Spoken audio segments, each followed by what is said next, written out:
let's look at these three properties with exponents. So whenever you take two exponents with the same base but different exponents, basically the formula for that is you keep the base of a, but with these exponents you just subtract them. You'll see it pop up later on in some problems. So simply, when they have the same base, you subtract the exponents. Next, whenever you have a fraction of some sort to a power, what you do is that power distributes to each piece. So it'll simply be a to the nth over b to the nth. And then lastly, whenever you have a negative power, that distributes to each, which then flips, because negatives flip. So basically what this ends up being is b to the nth over a to the nth, because the n distributes, but the negative flips it.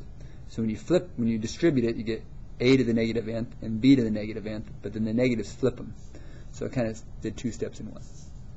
All right, let's look at number one.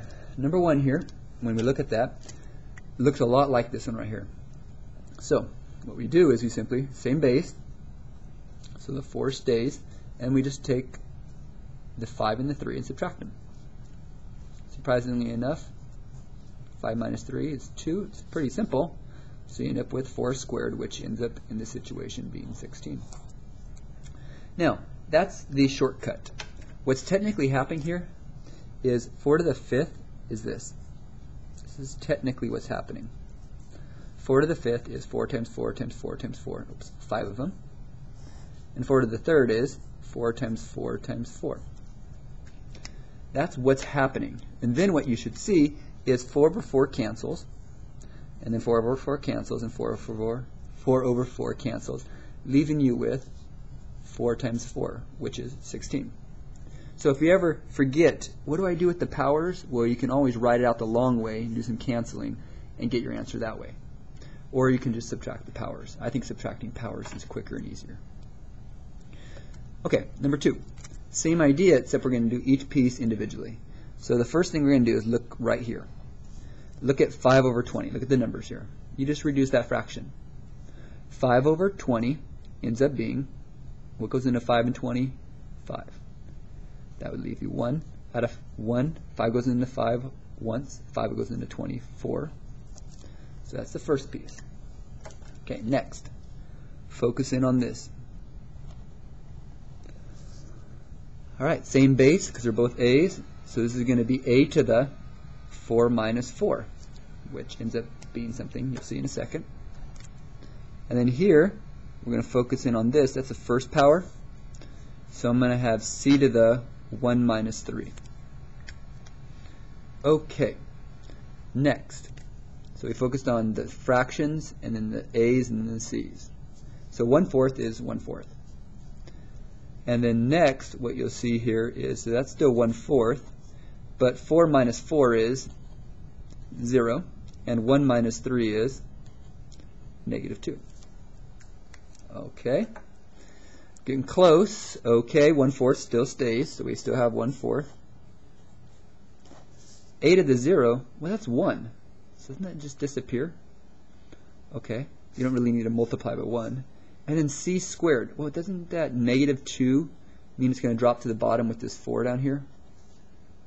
So you have 1/4. This becomes a 1, which disappears when you multiply. And c to the -2nd drops it to the bottom. There's your answer. Alright, this one relates back to this formula. Whenever you have something to a power, you get this third power is going to go to each piece. So it's going to look like this. 5a to the 4th to the 3rd over ac to the 7th to the 3rd. And then that ends up giving you, well, you're going to third power both these. So 5 to the 3rd, which might be tough for some of you, but it's 125. And then a to the 4th to the 3rd, you multiply those. That's going to be a to the 12th.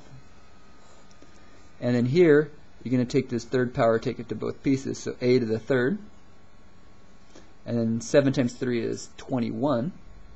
So it's c to the 21.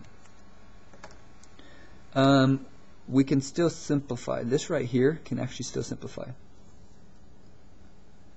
That actually leaves us with the 125 stays on top. 12 minus 3. And the c to the 21st stays. Because remember, you subtract these.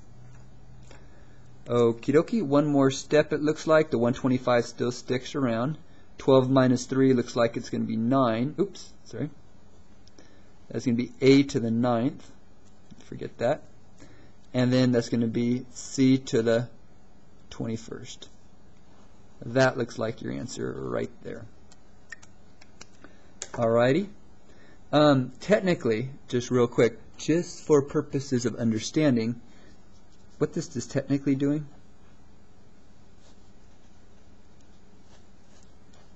is the third power means I'm going to write it 3 times. Takes a while to write this. See, this value to the third power means write it 3 times. Now if you watch this, 5 times 5 times 5 is 125. A to the 4th, A to the 4th, A to the 4th, it was right there, A to the 12th. A is A to the 3rd. And C to the 7th, C to the 7th, C to the 7th to C21. So this right here is what's happening to get to this green. Then you have to be able to simplify it down a little bit more. Number 4. This relates to this formula right here. So what's going to happen here is this negative basically means to flip this. So the first thing you're going to do, actually let's first distribute the negative 2. And 30 to the negative 2nd power. Then the negatives flip everything. So that's going to leave me with 30 squared over negative 5 squared. So again, negative powers, we put this to the bottom and this to the top because of the negative powers. And that ends up being basically, 30 squared, I'll just tell you, is 900, and negative 5 squared is 25. And you probably could leave it like that, but this actually will reduce, just so you know. If you take 900 divided by 25, that goes in, looks like 3 times. That leaves you with 15. And 25 goes in 150, looks like 6 times. So it looks like my answer is 36. Now technically this would probably work just as well. Again, when there's a negative power here, we could have done the shortcut and just flipped it right away and jumped right to here. That works. I could have skipped the blue, but whichever way works best for you.